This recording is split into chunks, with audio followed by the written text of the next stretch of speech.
Here is a challenge for non-Muslims. Here is a challenge for the critics of Islam and who hate Prophet Muhammad. Let's be frank about it. There are many critics of Islam who simply hate our Prophet because they say that our Prophet married Aisha when she was 6 years old and consummated the marriage when she was 9. There are many cartoons, abusive pamphlets, leaflets, Wikipedia references and other writings where they criticize the Prophet for having married Aisha at the age of 6 and having consummated the marriage when she was 9.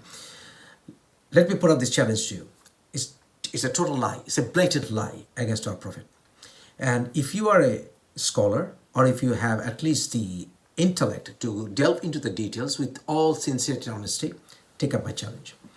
Number one, all the hadith narrations by name when they refer to a story in the hadith collections, they what we call a chain of narrators. All the narrations about the age of Aisha came from Hisham ibn Urwa. Hisham ibn Urwa, who was this man? The oldest reference, Hisham ibn Urwa, in reference to his father, that Hisham ibn Urwa narrated this from his father. These are called chains of narrations. Hisham ibn Urwa's father was Urwa ibn Zubair. Urwa ibn Zubair was a famous faqih or Islamic jurist who was well respected. And also Urwa ibn Zubair, as I said, he was an Islamic jurist. This Urwa ibn Zubair, he allegedly told this to his son. Is there a recorded evidence of this? Did anyone write it down? No. Nobody wrote it down. Can you find it in Ibn Ishaq? Did Ibn Ishaq claim, the oldest biographer of Prophet's life? No, he didn't. Even if he had said that, there would have still been flawed. Because Ibn Ishaq, the oldest biographer of Prophet's life, he took refuge with Al-Mansur, another atrocious caliph who carried out atrocities against many famous Islamic scholars like Abu Hanifa, who was in fact killed when he was in prison, and then against Zafar al-Sadiq, another famous Islamic scholar and one of the great-grandchildren of the Prophet Muhammad, and also against Malik ibn Anas. Write down these names. This video is for those who want to know the truth and really want to take up this challenge from me using their intellect. This video is not for those who are there just to drum up some hate against the Prophet, just out of their own personal grudges. So, coming back to the issue again. Prophet Muhammad allegedly married Aisha when she was 6 and consummated the marriage when she was 9, came down from one source, which is from the narrations of Hisham ibn Urwa, who was the son of Urwa ibn Zubair. Now, Urwa ibn Zubair destroyed all his writings in 683 during the Battle of Hara because he was worried whether his writings would be confused with the writings of the Quran. So he destroyed all his writings and later regretted anyway, but he destroyed everything. So there is no written document of Muhammad, peace be upon him, having married Aisha at the age when she was at the age of 6. Coming back to the other primary source that we have, which is Bukhari. This is the hadiths, Bukhari. Now this Bukhari, he lived in 810, which is almost 200 years after the Prophet. Now it is considered one of the most or the most authentic collection of hadiths. Is that so? Can we challenge that? The traditional understanding of the Sunnis is that it is almost flawless. And Bukhari's students were other Siyasita collectors. The Siyasita are the six most authentic hadiths, which Sunni Muslims usually want to prioritize. For example, his students were even Abu Dawud, his student was, and then Tirmidhi, and then Abu Dawud's student was Nasai, then Muslim was a student of this Bukhari again. So Bukhari was in fact the teacher for all other hadith collectors, major hadith collectors that you call the Siyasitta collectors. Now, they had a common teacher. They had a common teacher, Ishaq ibn Raywa. Now, Ishaq ibn Raywa didn't like one of the greatest Islamic jurists of all time, who has the biggest Islamic school, which is Abu Hanifa, Imam Abu Hanifa. Imam Abu Hanifa's, all his writings were destroyed by the caliphs, Abbasid caliphs, especially by Al-Mansur, because he, as I said, Abu Hanifa was imprisoned. And then again, let's talk about what policy did their teacher, the common teacher of the Siyasitta, 6 hadith collectors, Ishaq ibn Rawa take. Ishaq ibn Rawa didn't like Abu Hanifa. And Ishaq ibn Rawa took up the policy along with his 6 followers and grand followers that you need to take hadith only from a person that you judge his deeds and judge his words, and then you consider him a Muslim top to toe, then you take words from him. But Imam Abu Hanifa, who was in fact during the time, a century before almost, a century before, or more than a century before the time of Ibn Raywa, he said that nobody can judge God. Sorry, nobody can judge human soul. Only God can judge human soul. So you cannot brandish anyone with allegations of kufr, or you cannot call anyone a kafir. You cannot call anyone a non-Muslim simply by judging his acts. You can't do that. So you judge him by his words mainly. So this is called amal and qalb. It's a matter of qalb, it's a matter of heart, is the matter of Allah. So he also asked to use ijma. That means, you know, you use your rational mind and you use your qiyas and all, and then you rationalize your approach. But this, and he was also a close friend and also a disciple of a student of another great Islamic scholar, Zafar al-Sadiq. Zafar al-Sadiq and Ibn Abu Hanifa both were persecuted by Al-Mansur. And also, Al-Mansur persecuted another Islamic scholar, Malik ibn Anas. This is getting too complicated for you, but you have to engage your mind. Keep on rewinding my video if you want to know the truth.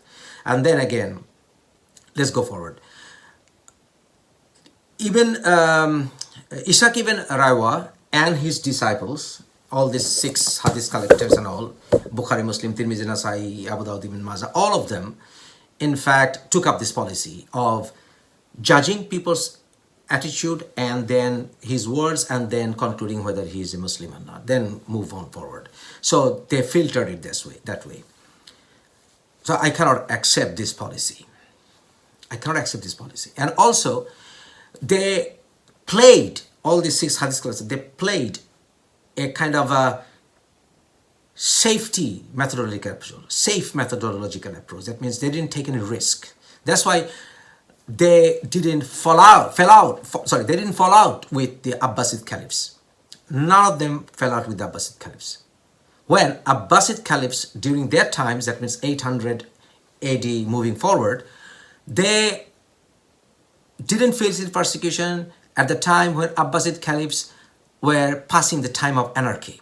Father was getting killed by his son for power. One brother was killing another brother. This is well known as a period of anarchy. But none of them were persecuted seriously, except Nasai, the last one. Nasai was persecuted and killed by common people because he spoke out against another ruler of his name was Muawiyah. So you see, there was serious persecution and serious scrutiny on the writers, hadith collectors, scholars about what they were doing. But how come they were not persecuted? Bukhari, Muslim, Tirmidhi, how come they were not persecuted?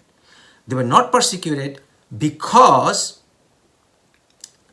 they didn't take hadiths from the most reliable and trustworthy and the nearest people of Prophet Muhammad. For example, you can hardly find hadiths from Abu Bakr. You can hardly find hadith narrations from Ali. You can hardly find hadith narrations from Omar or Uthman. Peace be upon all of them. Why? Because of politics. Because there was serious wars and battles which took place during the first war, battle of camels, the first battle of Fitna, then the second battle of Fitna, between the armies of Ali and Aisha, and they were all against each other's throats. So the Umayyads were against the Abbasids, and then Abbasids were against the Umayyads, and there was also a Zoroastrian and a pro-Iranian backlash against all this, and there was also a rise of the Safavid empire. So there was big trouble going on all around. So what the hadith collectors did, they relied on two people mainly. One was Abu Huraira, who was a servant of the Prophet, and the other one was Anas ibn Malik, who was also a servant of the Prophet. Abu Huraira lived with Prophet Muhammad only for 3 years, and we got almost 4,500 hadiths from Abu Huraira alone. And the other one was Anas ibn Malik. Anas ibn Malik was another servant who went to Prophet Muhammad when he was 10, and when Prophet died, he was 20. So both of them shouldn't have been much relied on, because they are considered ninth category in the category of Sahabas or close companions of the Prophet. They ranked ninth in that position, because they were not even named as the very chosen 10 companions of the Prophet who were guaranteed heaven. They were not Abu Huraira, who gave Sunnis most of the hadiths, 70% almost. Abu Huraira was not an educated man. He came from a very poor background. He came to the Prophet, and I stayed with him hardly for 3 years, and a chunk of that time he was sent as a muaddin, or somebody who calls for prayer, somewhere else in Bahrain, most likely, as far as I remember. And he never memorized the Quran. There's no evidence that he memorized the Quran, and there are very many contradictory hadiths.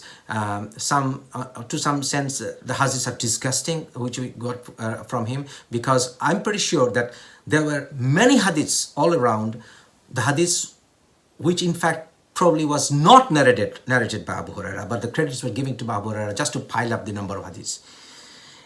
And then Anas ibn Malik, the same goes for, so the same goes mostly for Anas ibn Malik as well. Anas ibn Malik lived on for up to the age of 100 and plus odd years. So Abu Huraira met him in person. But we don't have any hadith from Abu Hanifa as well. So there you go. There is no hadith from Abu Hanifa. There is no hadith with the Muslims, Sunni Muslims, from Zafar al-Sadiq, who was the teacher and friend of Abu Hanifa. So to rely on the authenticity of this hadith of 6 years and 9 years would be ridiculous to begin with. And then to go for the most authentic, if you want to say it, the biography of Prophet Muhammad, the oldest one is Ibn Ishaq. Ibn Ishaq collected everything that he got from everywhere, and Ibn Ishaq took refuge and was loved and cared for by Al-Mansur, who persecuted all the scholars. And also Ibn Ishaq's collections were filtered by Ibn Hisham. Ibn Hisham filtered many of his collections about 150 years, 200 years after his time. And then we have Tabari, who reflected on Ibn Hisham's writings. So Tabari who came about on the 10th century. Tabari, that means about 150 years after him, after Bukhari, the most revered hadith collector. Then Tabari, in fact, took from everywhere and commented.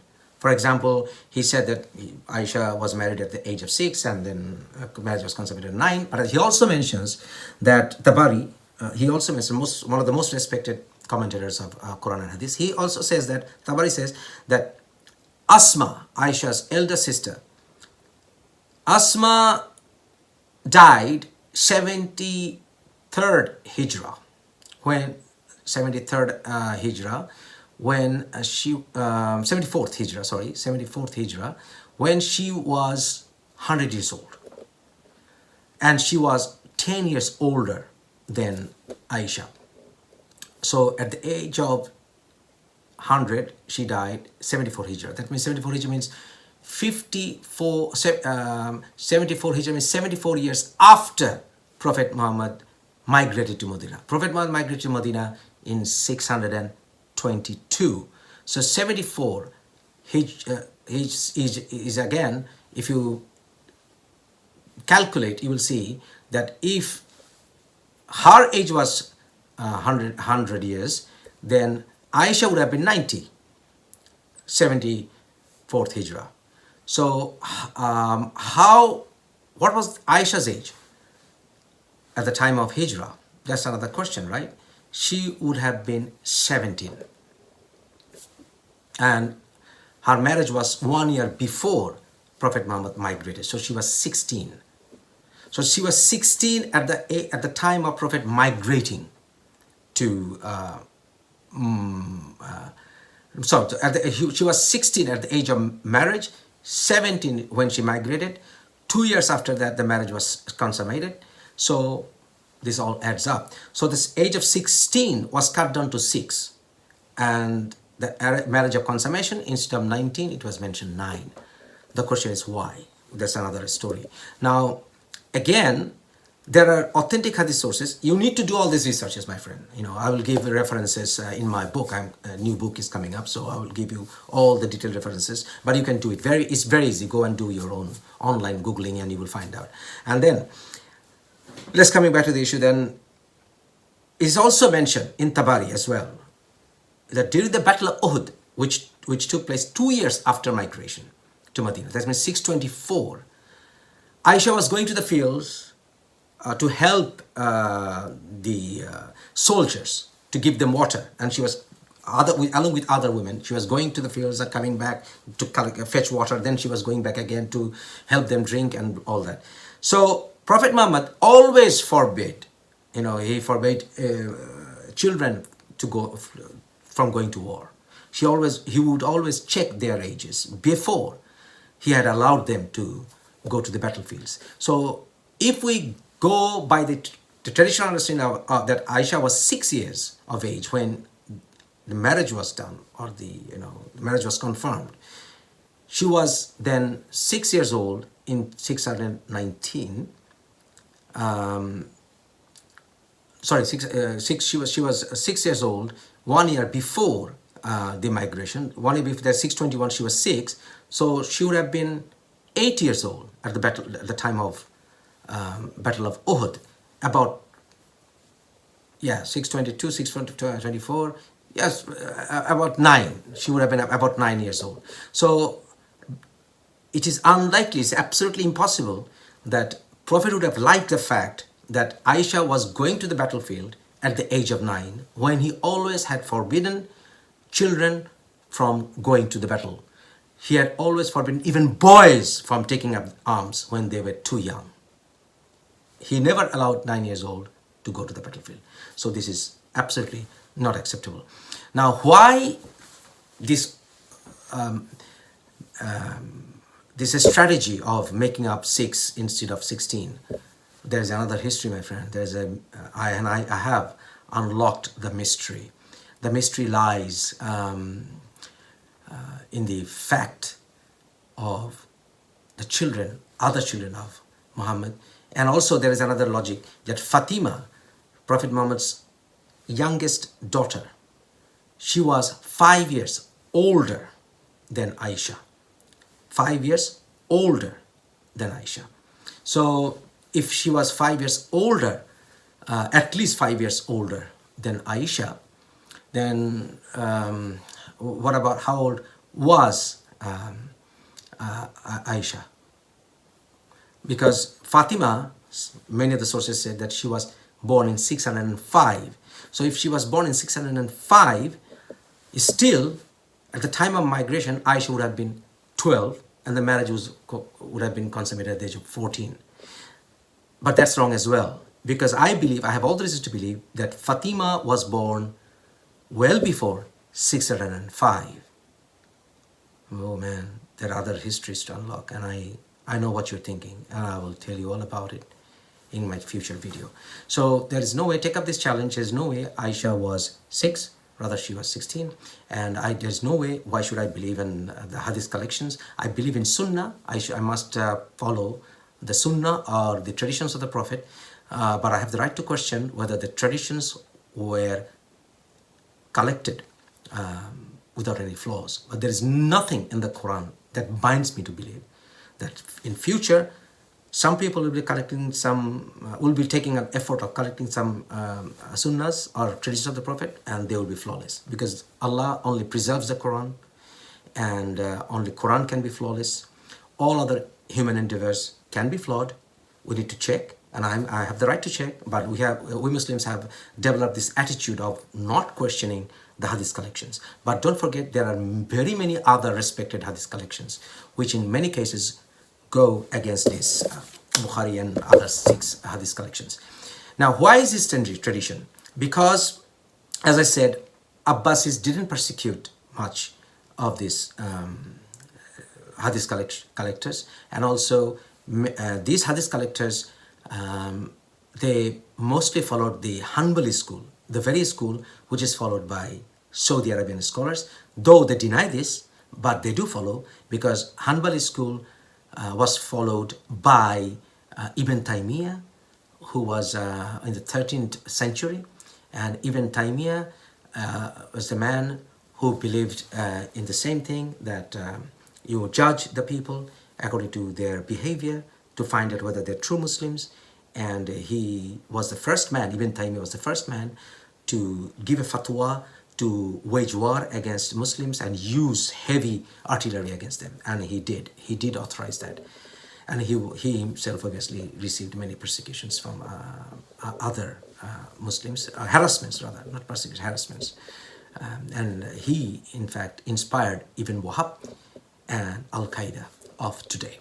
And I have no doubt this Wahhabi school was born from that, from this attitude. This attitude of judging people and declaring them kafir or non-Muslim, even if they claim to be Muslims, and then to persecute them, comes from this Siha Sita, 6 hadith collections, because they took up the same policy. And this is the Khariji policy. And the Kharijis were considered non-Muslims by most of the scholars of the time of Abbasid Caliphate. So this video has been for scholars and thinkers. Think about it with all honesty. And I'm pretty sure you will have no other choice but to agree with me that Aisha was definitely not 6 years old at the time of her marriage to the Prophet. Thank you for listening. Assalamu alaikum.